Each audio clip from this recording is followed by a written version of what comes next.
Сүлд амин үхэх гаригийн нөлөө Монгол зурхайд хүн бүрийн төрсөн жилд тохирох сүлд амин үхэх гариг байдаг бөгөөд эдгээр нь хүний хиймар сүлд, эрүүл мэнд, ажил үйлсэд эерэг эсвэл сөрөг нөлөө үзүүлдэг гэж үздэг. Жил тус бүрийн сүлд амин үхэх гариг хулгана, гахай жилтний сүлд гариг, лавг амин гариг, мягмар үхэх гариг, бямб.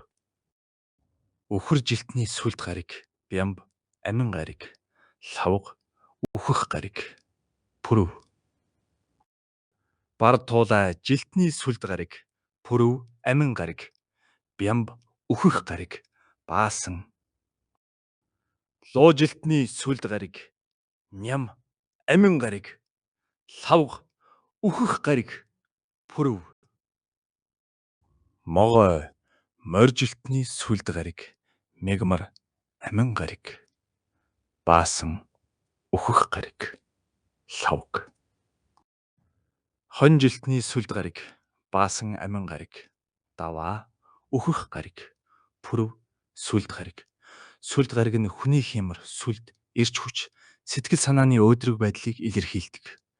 Энэ өдөр чухал ажил эхлэх, гэрээ хилцэл байгуулах, аян замд гарах, шинэ үйл хэрэг эхлүүлэхэд үлзийтэй болоо.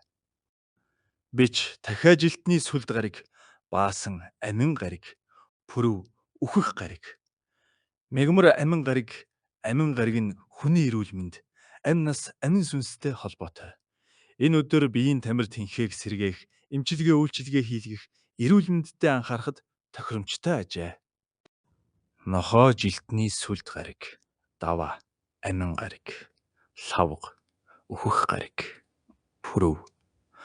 Үхэх гариг нь тухайн жилтэй хүний хувьд харш өдөрт тооцогддог.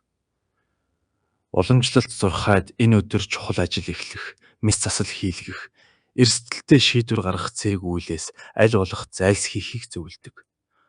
Учир нь энэ өдөр сөрөг нөлөө илүү байдаг байна.